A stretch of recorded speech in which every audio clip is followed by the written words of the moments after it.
Assalamualaikum warahmatullahi wabarakatuh. Pada kesempatan kali ini, kami dari salah satu kelompok WE PSTIA akan memulai untuk presentasi ujian tengah semester.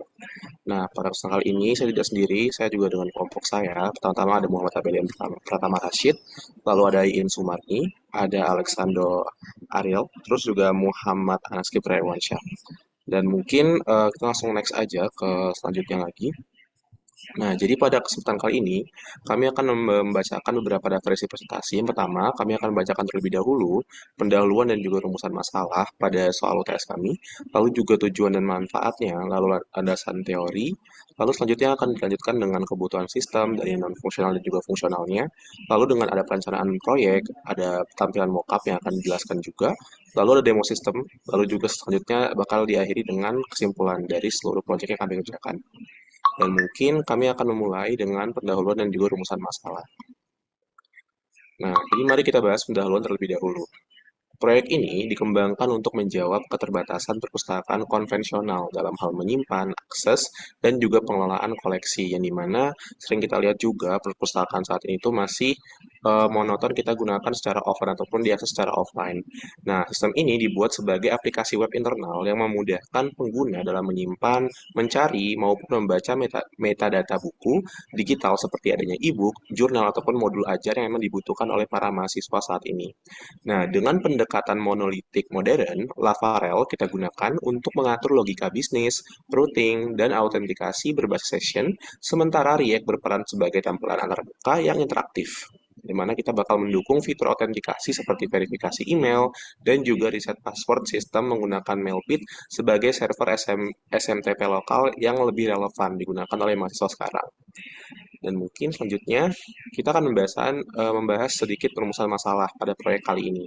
Nah, jadi intinya untuk proyek kali ini rumusan masalahnya kurang lebih meliputi bagaimana membangun backend Laravel untuk autentikasi dan CRUD data buku, mengintegrasikan React sebagai tampilan dinamis melalui Inertia JS, dan juga menerapkan autentikasi dengan Mailpit untuk verifikasi dan reset password, serta merancang basis data PostgreSQL yang efisien dengan UUID sebagai primary key-nya. Nah, kita juga di sini mengimplementasikan hal-hal yang sudah dibahas tadi di pendahuluan, di mana kita menggunakan backend Laravel, integrasi React, dan juga Mailpit, serta basis data PostgreSQL yang sudah dipelajari dan juga sudah disampaikan oleh Pak Mahendra sebelumnya. Dan mungkin selanjutnya, kita akan bahas tujuan dan juga manfaat dari proyek kita kali ini. Nah, tujuannya kurang lebih adalah membangun e-library dengan fitur CRUD, pencarian dan juga rating, dan juga mengintegrasikan React sebagai tampilan dalam Laravel, menerapkan autentikasi session dengan Laravel Bridge dan Mailpit, lalu merancang basis data efisien berbasis PostgreSQL, lalu dengan manfaat yang kami ekspektasikan, di mana pihak admin itu dapat mudah mengelola koleksi digitalnya, lalu pihak user nanti dapat mengakses dan baca buku dengan lebih praktis, lalu dan para pihak pengembangnya nanti dapat mempelajari integrasi Laravel React dengan Mailpit dan juga PostgreSQL. Dan mungkin kurang lebih segitu untuk tujuan dan manfaatnya. Lalu selanjutnya mungkin saya akan oper ke Iin Sumarni untuk membacakan beberapa penjelasan dari framework Laravel.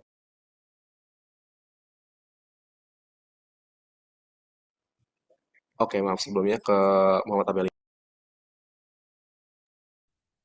Nah, oke, jadi di sini saya akan menjelaskan lanjutan dari presentasi UTS kami, yang mana di sini terdapat framework Laravel, yang mana framework ini kami gunakan sebagai bagian backend. Jadi, Laravel adalah sebuah framework aplikasi web berbasis PHP yang bersifat open source dengan sintaks yang ekspresif dan elegan, di mana Laravel ini mengikuti pola arsitektur model view control atau bisa disebut MVC, yang mana fitur utamanya itu meliputi sistem routing yang kuat, Object Relational Mapper atau URM bernama Eloquent, kemudian Engine Template, dan Command Line Interface atau CLI Artisan. Jadi untuk backend dari project ini kami menggunakan Laravel. Nah, lanjut kemudian untuk framework React.js, di mana untuk front-end kami itu menggunakan framework React.js dari JavaScript, yang mana React.js adalah sebuah library JavaScript front end yang open source untuk membangun antarmuka atau UI serta komponennya juga, di mana React ini bersifat deklaratif dan berbasis komponen yang memungkinkan pengembang membangun UI kompleks dari potongan kode kecil yang terisolasi dan dapat digunakan kembali. Jadi untuk proyek kali ini kami gunakan React.js sebagai framework untuk front-end-nya. Nah, kemudian terdapat REST API atau Representational State Transfer yang mana adalah gaya arsitektur perangkat lunak untuk sistem terdistribusi, di mana API atau Application Programming Interface mengikuti prinsip tersebut yang mana disebut RESTful API. RESTful API ini menggunakan request HTTP seperti GET, POST, PUT, dan DELETE untuk berinteraksi dengan sumber daya atau data. Nah, komunikasi ini umumnya stateless dan sering menggunakan format JSON sebagai pertukaran data. Kemudian untuk Laravel atau backendnya itu mengirimkan data langsung ke komponen React saat halaman dimuat menggunakan autentikasi berbasis session atau cookie.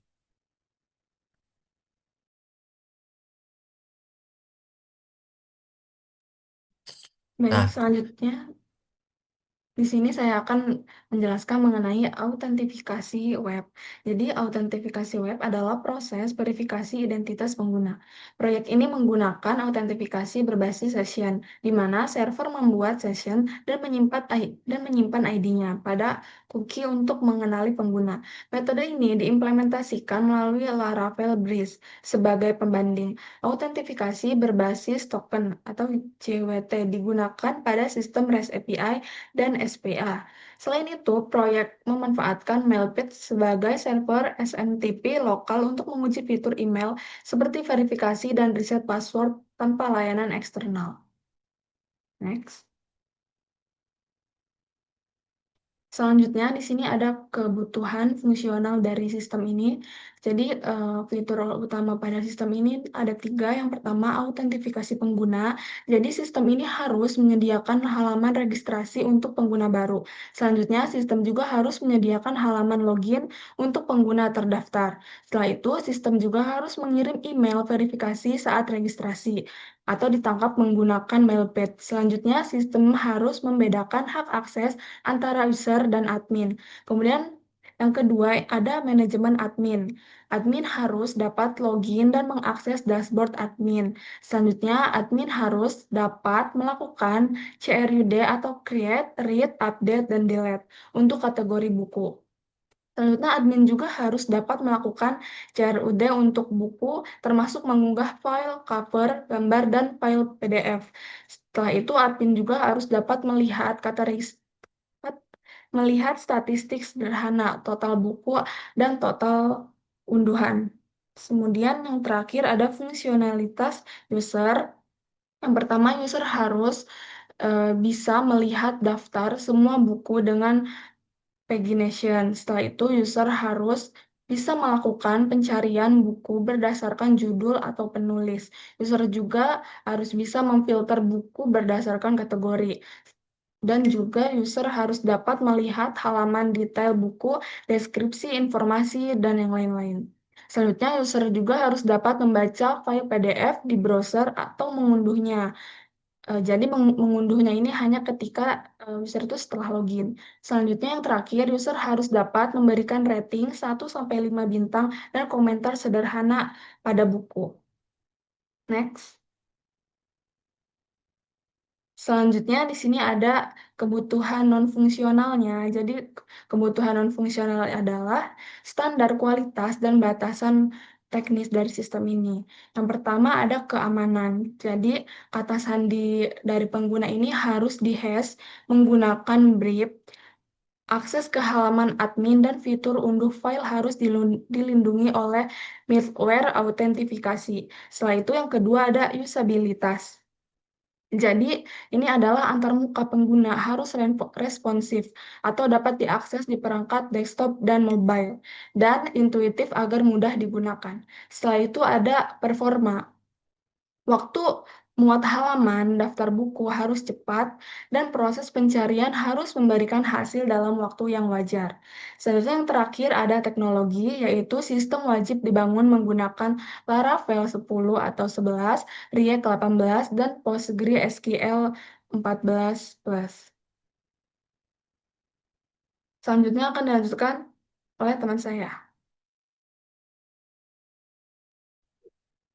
Oke, selanjutnya itu untuk desain basis data, yang mana di sini kami menggunakan 5 data atau 5 tabel utama, yang mana pertama itu tabel user untuk menyimpan data pengguna, yang mana dalam tabel user ini terdapat dua role, yakni sebagai pengguna atau user dan sebagai admin. Kemudian untuk tabel kedua itu terdapat kategoris, yang mana tabel kategoris ini digunakan untuk menyimpan kategori-kategori dari buku. Tabel ketiga itu ada books, yang mana pastinya untuk menyimpan data buku, pet file, dan foreign key dari kategori. Kemudian terdapat rating, yang mana digunakan untuk menyimpan rating serta komentar dari user untuk buku yang direview. Dan yang terakhir itu terdapat tabel reads, yang mana digunakan untuk mencatat aktivitas baca ataupun unduh. Nah, kemudian terdapat tiga relasi utama, yakni antara kategori dan buku itu adalah one to many, kemudian antara user dan rating itu one to many, dan terakhir antara buku dan rating itu one to many. Next. Nah, ini terdapat sedikit preview dari mockup tampilan proyek kami, mana tampilan ini merupakan tampilan dari dashboard, yang mana di sini terdapat eh, buku-buku yang terdata berjumlah 12, yang mana pada dashboard ini terdapat 12 buku, yang mana nanti dalam dashboard ini user tuh bisa mencari buku, kemudian juga bisa memfilter ya sesuai kategori, terus juga bisa mengganti halaman sesuai dengan halaman halaman yang tersedia. Oke, mungkin sekian untuk previewnya, dan akan langsung dilanjutkan eh, demonya kepada Alex. Oke, di sini saya akan menjelaskan terkait demo. Di sini merupakan landing page dari aplikasi ini, di mana di sini dapat kita lihat terdapat daftar-daftar buku yang sudah tersedia di sistem ini. Nah, di mana di sini terdapat 3 view, di mana yang pertama itu ada admin. Nah, admin itu dapat mengakses semua semua navigasi atau semua halaman. Kemudian tuh ada authenticated layout atau user yang sudah login. Nah, user yang sudah login ini bisa mengakses halaman detail buku dan juga dashboard. Sedangkan untuk user yang belum login, ketika dia ingin mengakses, misalnya dia ingin mengakses salah satu buku, dia harus melakukan fitur login terlebih dahulu. Tapi untuk user yang belum login, dia masih bisa menggunakan fungsi cari buku ataupun filter kategori. Misal di sini kita masukkan buku kertas. Nah, ketika kita pencet, kita akan diarahkan ke halaman login. Di mana di sini karena kita belum memiliki akun, kita bisa balik lagi ke halaman register. Nah, di sini merupakan halaman dari eh, registrasi atau tempat kita membuat akun. Di sini saya akan membuat contoh akun. Kita buat saja Lex.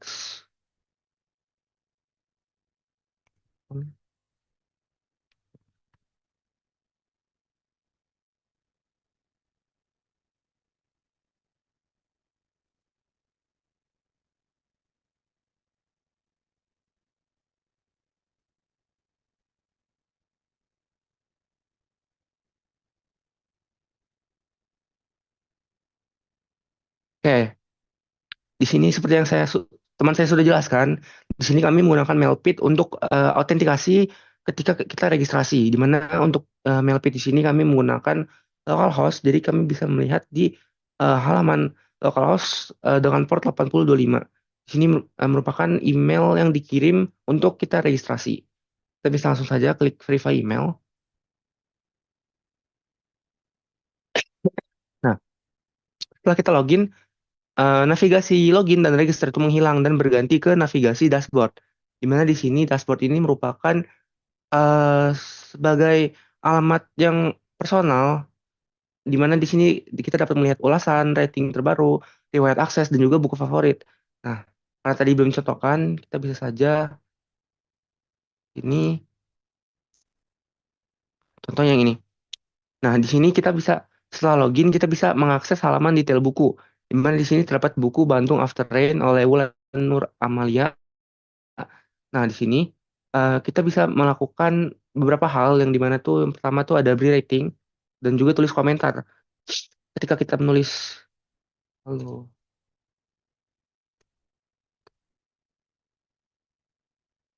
Nah, ulasan ini atau review ini akan tersimpan di database dan juga eh, ketika kita ngeklik buku ini dilihat itu akan terupdate otomatis. Ketika kita mencet baca atau unduh PDF. Ya, oke.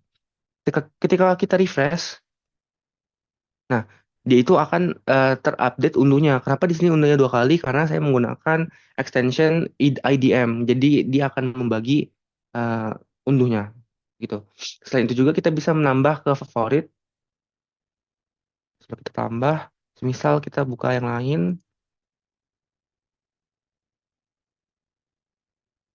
Oke.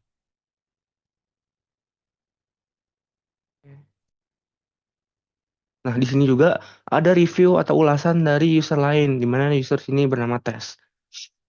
Nah, ketika kan kita tadi sudah memencet atau memberi review, memberi komentar, eh, itu data-data tersebut akan disimpan dan ditampilkan kembali di dashboard user. Nah, di sini kita dapat melihat riwayat akses terakhir, ulasan yang barusan kita buat, dan juga buku favoritnya. Kemudian, di sini juga ada halaman profile. Di profile kita bisa mengupdate alamat email dan nama, dan juga kita bisa mengupdate password.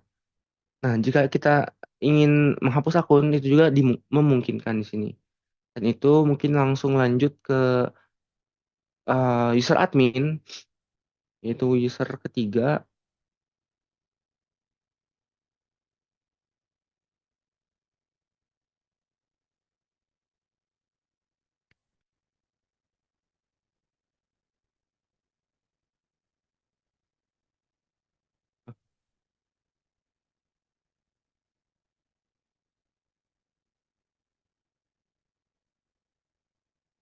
Oke, di sini dapat dilihat terdapat 3 navigasi atau tiga halaman yang ditambahkan. Tadi ketika kita login sebagai user biasa, itu hanya ada daftar buku dan juga dashboard untuk user. Nah, namun ketika kita login sebagai admin, itu akan ada penambahan 2 halaman, yaitu halaman kelola buku dan juga kategori dan juga laporan untuk dashboard admin.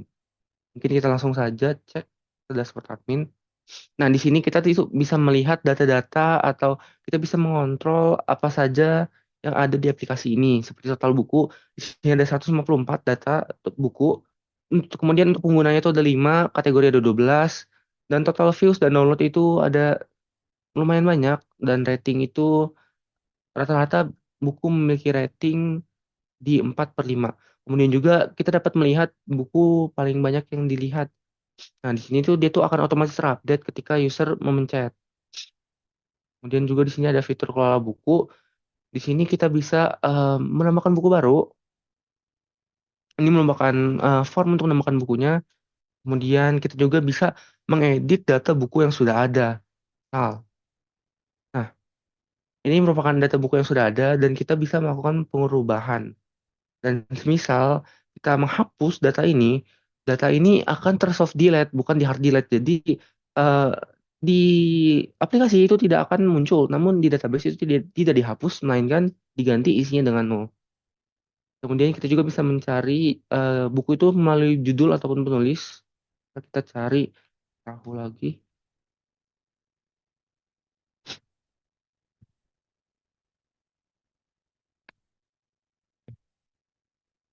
Nah, dapat dilihat kita bisa menemukan buku yang sudah kita cari. Mungkin lanjut ke fitur terakhir, yaitu ada kelola kategori. Nah, di sini buku-buku itu bisa dikategorikan di melalui kategori, di mana di sini kita bisa membuat kategori baru, tinggal kita tambahkan dan simpan. Untuk ID-nya itu akan auto increment atau otomatis bertambah, dan juga kita bisa mengubah atau mengedit kategori yang sudah ada. Mungkin sekian untuk demo aplikasinya. Sekarang saya akan bahas terkait source code-nya. Oke. Di sini merupakan struktur dari Laravel dan juga React. Jadi di sini kami menggunakan Laravel itu sebagai backend dan React itu sebagai frontend dan diintegrasikan menggunakan Inertia.js. Nah, pertama itu untuk struktur database kita bisa lihat di bagian database. Nah, nah, di sini merupakan struktur database-nya, di mana di sini terdapat migrasi-migrasi dari eh, tabel-tabel yang akan kita atau pernah kita buat. Di sini terdapat tabel buku, di mana di dalamnya itu terdapat kolom ID, title, language, views count, download count, author, publisher, year, dan ISBN. Jadi ketika menggunakan Laravel dengan MVC model atau model view controller, kita itu perlu membuat beberapa migrasi-migrasi agar tabelnya itu terbaca oleh sistem. Kemudian juga untuk memenuhi syarat manipulasi data dengan status data buku, di sini kami telah memanfaatkan model factory dan juga database seeder. Nah, jadi hal ini memungkinkan pembuatan data dummy secara otomatis.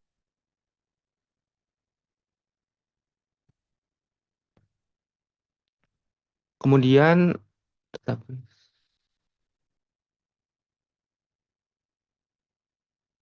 nah ini merupakan data dummy yang telah tadi kami buat. Kemudian juga ada roots atau root dari aplikasi yang telah kami buat ini. Tuh di bagian.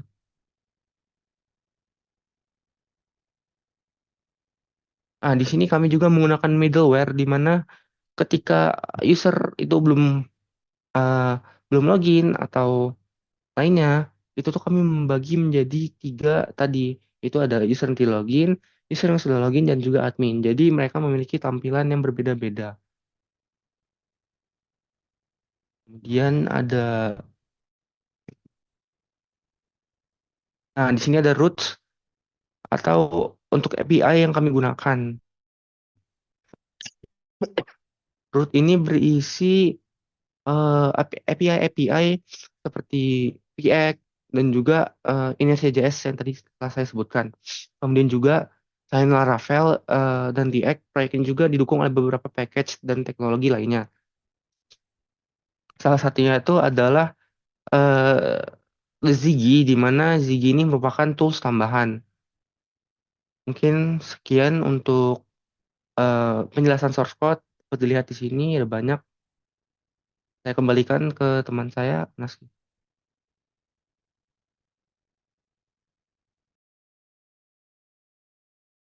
Oke, sebelumnya terima kasih untuk semua teman saya dari Abel, Alek, dan Joy ini sudah bantu untuk menjelaskan setiap bagian dari proyek kita kali ini. Mungkin selanjutnya untuk kesimpulan akan dibacakan oleh teman saya, Ian Sumarni.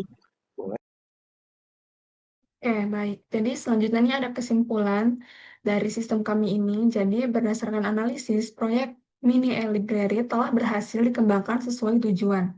Menghadirkan fitur lengkap bagi admin, CRUD buku, kategori, dan file serta pengguna, yaitu pencarian, filter, baca, dan memberikan rating. Integrasi Laravel sebagai backend dan React sebagai frontend melalui IntelliJ.js berjalan efektif dalam pendekatan monolitik. Sistem autentifikasi juga berbasis session berfungsi dengan baik, sementara penggunaan PostgreSQL dengan UI dengan UUID meningkatkan efisiensi pengelolaan data. Selain itu, Mailpit membantu mempercepat proses pengujian fitur email selama pengembangan. Selanjutnya, saya kembalikan pada moderator. Oke, terima kasih banyak untuk Ian Sumarni karena sudah membacakan kesimpulan dan mungkin ini juga menandakan untuk berakhirnya dari hasil presentasi kami. Sebelumnya kami ucapkan terima kasih dan mohon maaf jika ada banyak kesalahan atau mungkin kekurangan dari hasil proyek kami. Kalau begitu, saya ucapkan wassalamualaikum warahmatullahi wabarakatuh.